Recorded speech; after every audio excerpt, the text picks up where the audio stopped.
तो फाइनली सब हो चुका है। महीनों की मेहनत के बाद आपने जब अपना ईमेल चेक किया तो आपका एडमिट आया हुआ है। आप सक्सेसफुल हुए एडमिशन लेने में, आपको आपकी पसंद की यूनिवर्सिटी से एडमिट भी आ गया है, आपने सीट रिजर्वेशन फीस भी भर दी है एंड तो आपकी सीट भी पक्की हुई है। बट अब क्या? नहीं, आपको चिल नहीं करना है, अब आपको अपने वीजा की तैयारी करनी है। इतनी जल्दी? अभी तो 6 महीने हैं, आराम से चिल मारते हुए करेंगे। वेल, इन भाई साहब की तरह आप आराम से मत करना। कुछ बच्चों को 3 से 4 महीने तो सिर्फ डॉक्यूमेंट्स वेरीफाई करवाने में लग रहे हैं। अगर ये नॉर्मल कंडीशंस होती विदाउट पेंडेमिक तो मैं आपको भी बोलता कि आप एसडीएस कैटेगरी में जाइए, वीजा अप्लाई कीजिए एंड 1.52 मंथ्स में आपका वीजा आ जाएगा और आप इजीली चले जाएंगे।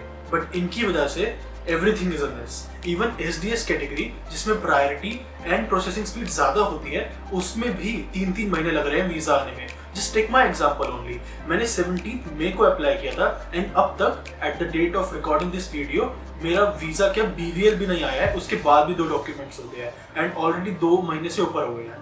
तो अभी पेंडेमिक के चक्कर में आपको बहुत ज्यादा एक टाइम क्वेश्चन क्रिएट करना पड़ेगा अपने लिए। तो क्या आप ये सुन के अपना कनाडा जाने का प्लान डिफर कर दोगे या कैंसिल कर दोगे? ऑफ कोर्स नॉट ना। तो you need to do planning. So in this video I will tell you the whole process after getting the admit, documents prepare कैसे करने हैं, बैंक्स में क्या क्या चक्कर लगाने पड़ सकते हैं, आपको अपने कॉलेज में क्या क्या चक्कर लगाने पड़ सकते हैं एंड फाइनली वीजा अप्लाई करने तक। So let's get started.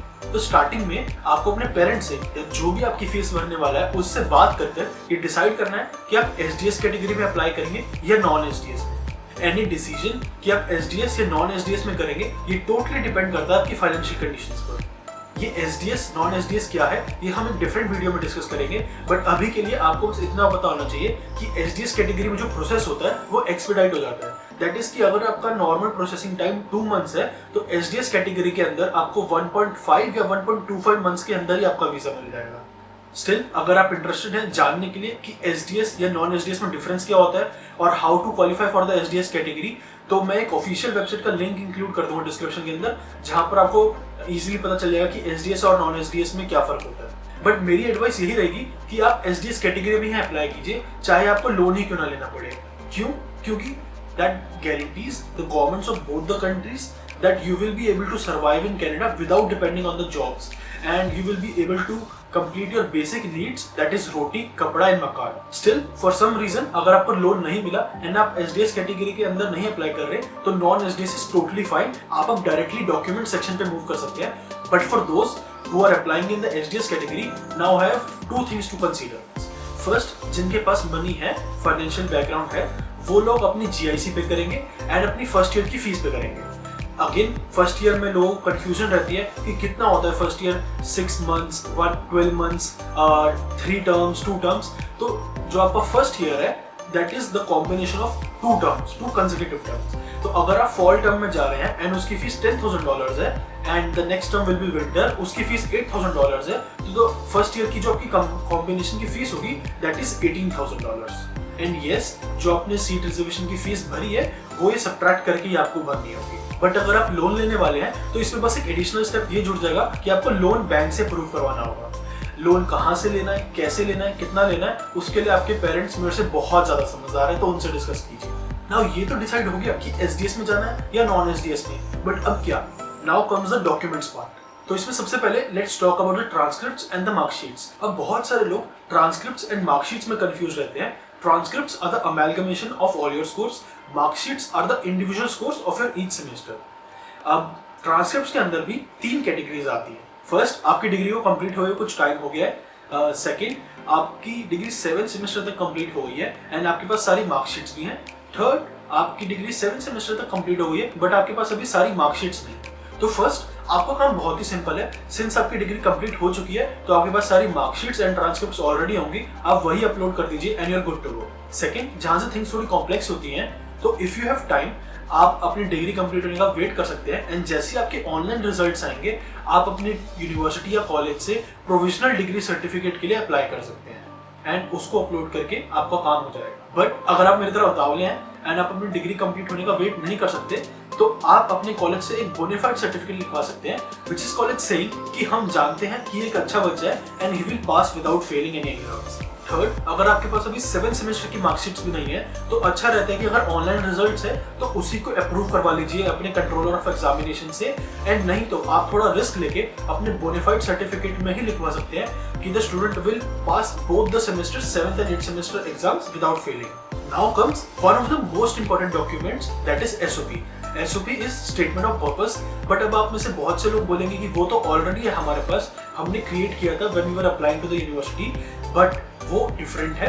वहां पर आपने कॉलेज एंड अपनी एकेडमिक क्वालिफिकेशंस के बारे में लिखा था। इस SOP में आपको ये लिखना है कि आप क्यों जा रहे हैं, कैसे जा रहे हैं, आपको वहां पर जाके क्या बेनिफिट होगा, एंड क्या आप इंडिया वापस आएंगे नहीं आएंगे। इस न्यू वीजा SOP में आपको अपने कॉलेज एंड यूनिवर्सिटी के बारे में कम बताना है एंड अपने goals, career options and future plans के बारे में ज्यादा बताना है। जनरली इसमें सबसे इंपॉर्टेंट पैराग्राफ होता है कि आप क्यों जा रहे हैं and will you come back to India or not, and don't be honest. Yes, don't say कि मैं इंडिया वापस नहीं आऊंगा, that will be an instant reject for your visa.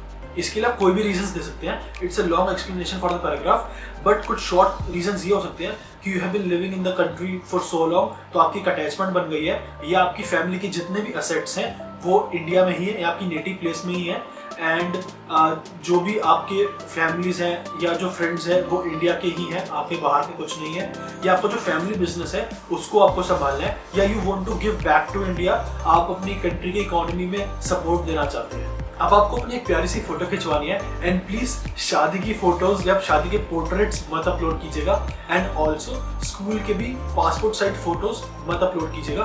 बहुत लोगों को लगता है कि पासपोर्ट साइज है तो वीजा से कंपेयर कर लेते हैं, बट उनकी डायमेंशंस एंड अलाइनमेंट डिफरेंट होती है। आप या तो ऑनलाइन खुद चेक करके डायमेंशंस लेके एक फोटोग्राफर के पास जाइए, या ऐसे फोटोग्राफर के पास जाइए विद सेज कि I click photos for the visa, तो उनको ऑलरेडी अंदाजा होता है कि वीजा डॉक्यूमेंट के लिए किस टाइप की फोटोज एंड डायमेंशंस चाहिए। जनरली आपका 90% फेस होना चाहिए एंड 10% शोल्डर्स होने चाहिए, एंड आप फिजिकल कॉपीज निकलवा सकते हैं अपने यूज के लिए, बट उनसे डिजिटल कॉपी मांग लेना ताकि आप वहाँ वीजा पे ऑनलाइन अप्लाई कर सकें। Now prepare for the medical test. आप वीजा अप्लाई करने के बाद भी मेडिकल टेस्ट दे सकते हैं, बट अगर आप इस चैनल पे आए हैं तो आपका मोटिव ये है कि चीजें जल्दी से जल्दी हो एंड आप अपने लिए टाइम क्वेश्चन क्रिएट कर सके, ताकि कुछ भी प्रॉब्लम्स है लाइक पेंडेमिक तो आपको कोई प्रॉब्लम्स ना हो। जिस भी स्टेट से आप बिलोंग करते हैं वहां पर रजिस्टर्ड हॉस्पिटल्स होंगे जहां से आप अपना मेडिकल टेस्ट बुक करवा सकते हैं। बहुत ही सिंपल प्रोसेस है, कॉल पर अपॉइंटमेंट बुक कीजिए, वहां पर जाइए, फीस भरिए एंड अपना मेडिकल करवा लीजिए। जो इसमें सबसे मेन थिंग है वो आपकी मेडिकल रिपोर्ट्स है ही नहीं, वो तो आपको मिलेंगी भी नहीं। जो इसमें सबसे इंपॉर्टेंट चीज़ है वो है आपका रिसीट, जो आपकी फीस पे करने के बाद आपको मिलेगी, एंड सेकंड चीज़ है जो रेफरेंस मेडिकल टेस्ट नंबर आपको एक पेज मिलेगा वो। ये दोनों चीज़ें आपको अपने वीज़ा को में अप्लाई करते समय अपलोड करनी होगी। नाउ आई नो मैंने आपको सारे डॉक्यूमेंट्स के बारे में नहीं बताया है, उसके कुछ रीजंस हैं। फर्स्ट, मैंने आपको सिर्फ उन डॉक्यूमेंट्स के बारे में बताया है जिसके लिए आपको कुछ एफर्ट्स करना पड़ेगा। सेकंड, मैंने आपको उन डॉक्यूमेंट्स के बारे में नहीं बताया जो आपके पास ऑलरेडी होंगे एंड आपने अपने एडमिशन के लिए यूज किए होंगे। थर्ड, कुछ फॉर्म्स होते हैं जो आपको वीजा के लिए अपलोड करने होंगे, they are called IMM forms. But ये फॉर्म्स आपको जब आप वीजा के पोर्टल पर जाएंगे एंड अप्लाई करेंगे, रजिस्टर करेंगे, तो आपको वहीं से डाउनलोड का ऑप्शन दिख जाएगा। जो भी आपके रिलेटेड फॉर्म्स होंगे उनको डाउनलोड करके जो भी इंफॉर्मेशन फिल होगी वो फॉर्म्स के अंदर ऑलरेडी मेंशन होगी कि आपको क्या फिल करना है। इन सब के अलावा 2 डॉक्यूमेंट्स ऐसे हैं जो सिर्फ मेरी तरह क्रेजी लोग इकट्ठा करेंगे एंड जिनको ज़्यादा सिक्योरिटी चाहिए। इनका कुछ ज़्यादा इम्पैक्ट नहीं पड़ेगा, बट लिटिल इम्पैक्ट है जो कि मेरे लिए काफ़ी मायने रखता था। फर्स्ट, आपकी ITRs, आप अपने फादर, मदर एंड अपनी ITR अगर वैलिड है तो आप लगा सकते हैं। सेकेंड, आपकी करंट बैंक स्टेटमेंट्स। इन दोनों चीज़ों के ज़्यादा फायदे नहीं है, बट अपलोड करेंगे तो एक सेफ्टी क्रिएट हो जाती है, एक फाइनेंशियल क्वेश्चन क्रिएट हो जाता है। इस क्वेश्चन से उनको पता चल जाता है कि अगर आपके साथ कुछ भी मिसहैपनिंग होती है तो जो स्टूडेंट है या जो बच्चा है वो अपने ऊपर डिपेंड नहीं कर रहा है मनी के लिए, उनके पास बैंक में कुछ पैसे पड़े हैं अपनी हेल्प के लिए। तो in the next video we will discuss how to register for the visa and how to upload each document. But वो लोग जो ऑलरेडी वीजा रजिस्टर कर चुके हैं एंड नेक्स्ट स्टेप्स पे मूव कर गए हैं, they can watch my this video where I talked about my complete biometrics experience and how I saved 3,000 rupees.